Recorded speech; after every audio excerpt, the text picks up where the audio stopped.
A guerra pelos jogadores de base finalmente explicada. Vamos ver. A infância é feita de brincadeiras, estudos, amigos, esportes. E negociar o trabalho de menores de idade é crime, previsto na Lei Pelé e no Estatuto da Criança e do Adolescente. Olha, aos 13 anos, Cauã... A Lei Pelé que é um lixo, né? A Lei Pelé que deveria ser extinta do futebol. A Lei Pelé, mano, ela foi criada num momento que jogador não ganhava um salário alto, jogadores, óbvio, com essas exceções dos 5%, 1%. Mas, mano, hoje em dia o jogador de futebol ganha muito, muito dinheiro.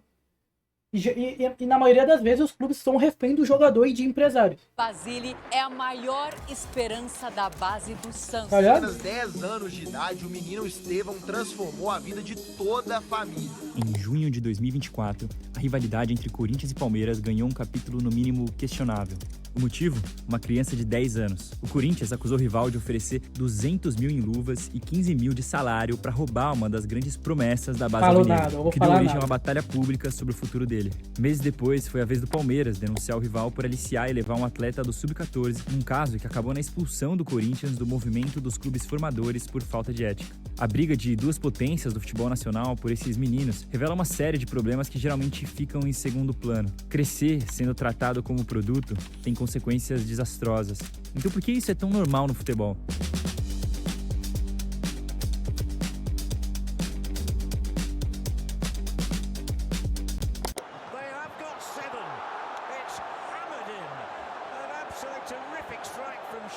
O 7-1 na Copa de 2014 não foi só um desastre para a autoestima do torcedor brasileiro, mas o impacto daquela humilhação. Aquele Basílio do Santos vai ser bagre, sinto o cheiro.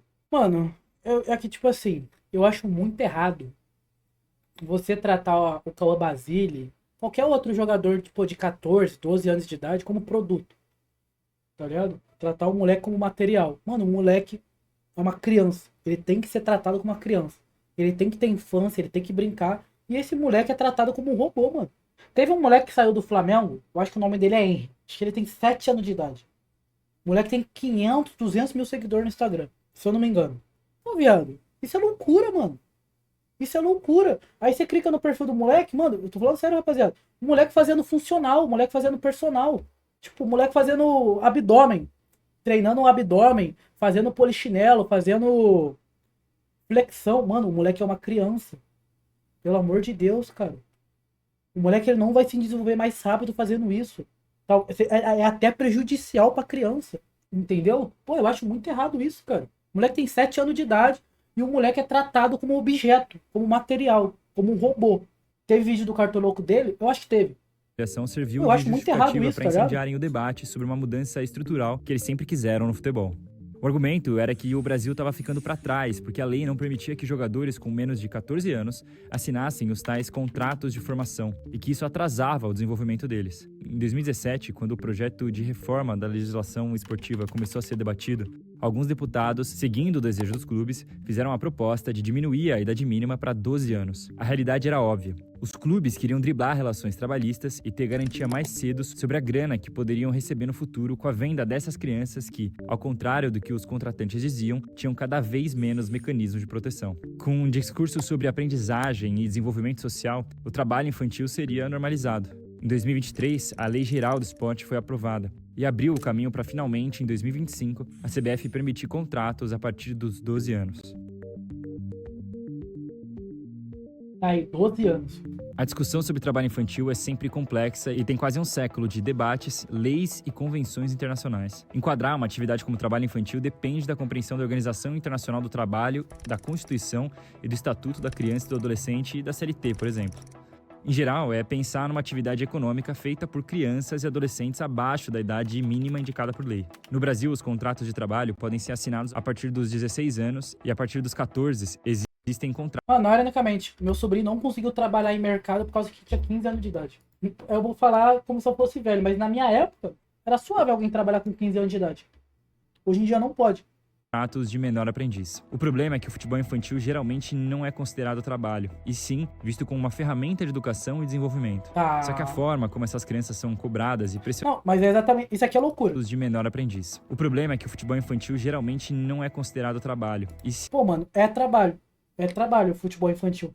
sim visto como uma ferramenta de educação e desenvolvimento. Isso é mentira. Só que a forma como essas crianças são cobradas e pressionadas provam o contrário. Ou seja, esses meninos, eles na verdade são quase que um investimento, porque tem por trás deles também empresários e tudo mais, que estão lá amadurecendo para saber se eles vão ou não se tornar um jogador e depois gerarem riqueza. Aqui eu vou usar a história do Vini Júnior como um exemplo para você conseguir visualizar essa realidade. Um menino de origem humilde, criado em São Gonçalo, chegou na base do Flamengo com 10 anos e obviamente se destacou. A casa dele ficava a 70 quilômetros do Ninho do Urubu, onde depois de pouco tempo ele já tinha uma rotina de treinos. Então não era nada fácil chegar lá, muito menos conciliar isso com estudos. 2 horas no papel, os clubes fazem de tudo para escapar da palavra trabalho e usam das diversas interpretações da lei para isso. Mas nada impede aliciamentos e propostas absurdas desde cedo, nem auxílios, que são praticamente salários para as famílias. Bolsa a partir do mês de 10 de 2010. Torce para o Flamengo? Não, mas quem vai falar que não vai torcer pro Flamengo? Ídolo do futebol. Ralindo? Robinho? Puta que pariu. No caso do Vini, que foi desde sempre tratado como uma joia, você deve imaginar que ele ainda teve mais benefícios que os outros, mas nem sempre. Segundo o Extra, entre 2013 e 2014, o Flamengo atrasou um auxílio de menos de R$1.000 para a família dele por mais de 6 meses e quase perdeu o jogador. Isso 3 anos antes dele assinar o primeiro contrato profissional com uma multa rescisória de 30 bilhões de euros. E nesse tempo, já era rotina ser observado pelas maiores potências da Europa. O discurso da meritocracia invade a infância de quem sonha em ser jogador, mas trabalhar mais quase nunca significa vencer. De acordo com dados da OCDE, no Brasil, uma família pobre pode levar até 9 gerações para alcançar a renda média do país. O sucesso do futebol não é só um desejo distante, mas limita a existência dessas crianças. Mesmo depois de abrir mão do próprio desenvolvimento e da educação, só 1% conseguem virar profissionais. E mesmo quem consegue, ainda sofre. Segundo o relatório da própria CBF, em 2019, 55% dos profissionais recebiam menos de um salário mínimo. E só 7% dos atletas concentravam 80% do valor total pago em salários no Brasil. A realidade do salário aí, rapaziada, em reais. dos milionários e da fama na Europa é restrita a uma parcela minúscula dessas crianças. E para mostrar isso, eu nem preciso ir longe. A geração 2000, que jogou com Vini na base, ficou famosa por passar 2 anos invicta e colocar 7 jogadores na seleção. Mas você não conhece quase ninguém. A maioria nem chegou no profissional do Flamengo. E os que não desistiram da carreira rodam por times bem menores, ou até jogam na várzea para conseguir se manter. Isso porque eu tô falando dos titulares.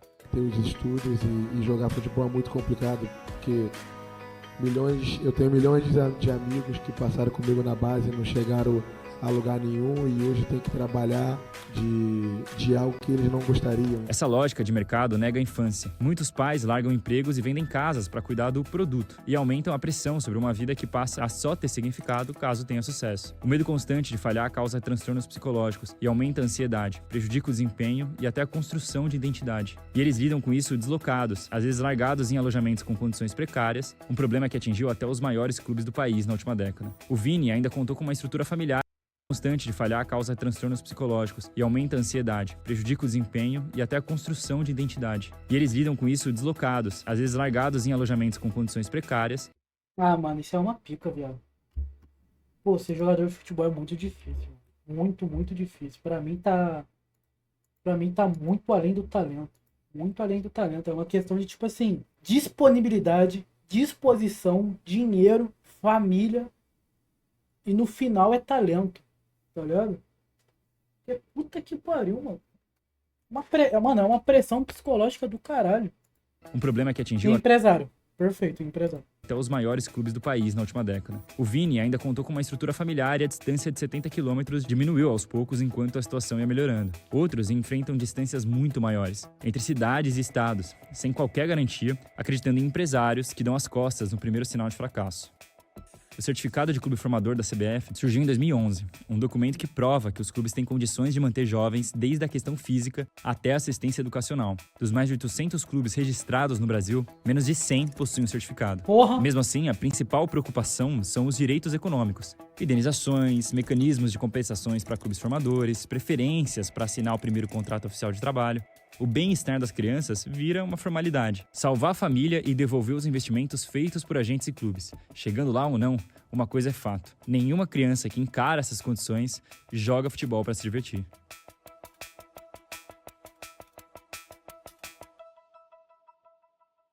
Em 2018, uma criança da base do Cruzeiro bateu o recorde do Neymar e do Rodrigo e assinou um contrato com a Nike com apenas 10 anos de idade. Era Stevan William, ainda desconhecido. Olha ele aí. Tido pelo torcedor brasileiro, mas que já estava na mira de todos os grandes clubes do país. O assédio era grande, mas na época o superintendente da base do Cruzeiro deixou claro que, apesar da concorrência, existia uma ética e um respeito muito grande com atletas que não tinham idade nem para ter um contrato de formação. No mesmo ano, o Cruzeiro cedeu parte dos direitos econômicos de vários jogadores para um empresário como um acordo de pagamento de um empréstimo que o clube não conseguiu quitar. Cara, eu posso falar, esse Carlos Menezes Júnior é o Kaká, jogador do Corinthians. Posso estar falando muita merda. Eram profissionais e o Estevão, que com aquela idade, em tese, ainda nem tinha direitos econômicos. Além da prática de terceirizar esses direitos ser proibida pela FIFA, o pai dele foi surpreendido com uma notícia de que o filho, que legalmente não podia nem ter um contrato, já ter sido vendido. Caralho, 2 meses depois de ceder loucura. os direitos da criança, o Cruzeiro contratou o pai dele para trabalhar no clube através de uma empresa fundada por ele. A EW10 Sports ajudaria a desenvolver a base, mas a investigação revelou que o documento da parceria foi registrado no clube como contrato particular de atleta. Quando esse contrato acabou, em 2019, o pai do Estevão foi contratado para ser assessor da vice-presidência do Cruzeiro. Caralho. E depois passou para outra função na base. É claro, com direito a um salário muito maior do que a ajuda de custo que as famílias desses meninos recebem normalmente, mas que, de acordo com o clube, não tinha qualquer ligação com o futebol do Estevão. Enquanto todo mundo afirmava que o futebol estava sendo ferramenta de desenvolvimento e não trabalho, o Estevão já era centro de brigas políticas, econômicas e jurídicas. Apesar do esforço do Cruzeiro, o garoto foi embora e assinou seu primeiro contrato de formação com o Palmeiras. Uma transferência que os meninos apontaram justamente imoralidade e falta de ética. O clube paulista foi o vencedor da corrida pelos direitos econômicos e o resultado veio rápido. Ainda com 17 anos, Estevão foi vendido ao Chelsea por 61,5 milhões de euros. É muito dinheiro, mas sempre foi trabalho.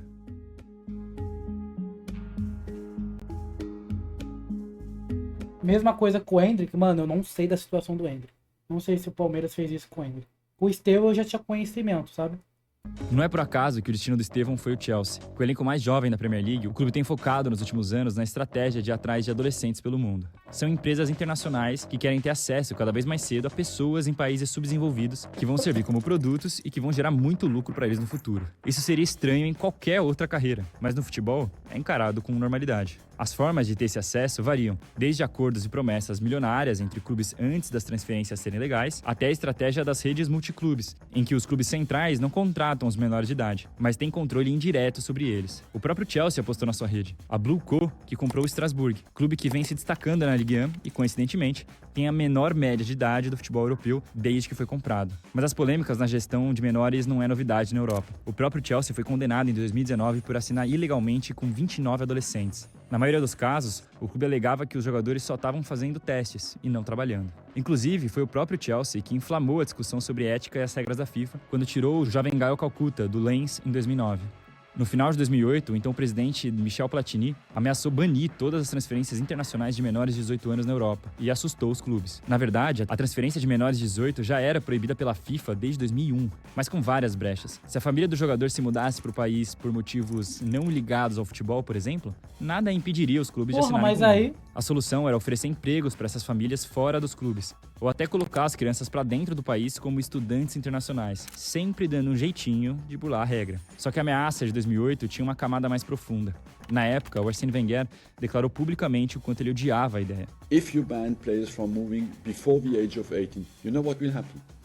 The players will be sold anyway. To whom? To agents. At what age? At 13, 14. Where will they go? Not to top-level clubs with a top-level education. They'll go to clubs who have been bought by business people of a very low level and will stand by there until the age of 18, waiting to be sold. Da visão de dentro de um dos maiores clubes da Inglaterra, talvez a fantasia da oportunidade para os jovens fizesse mais sentido.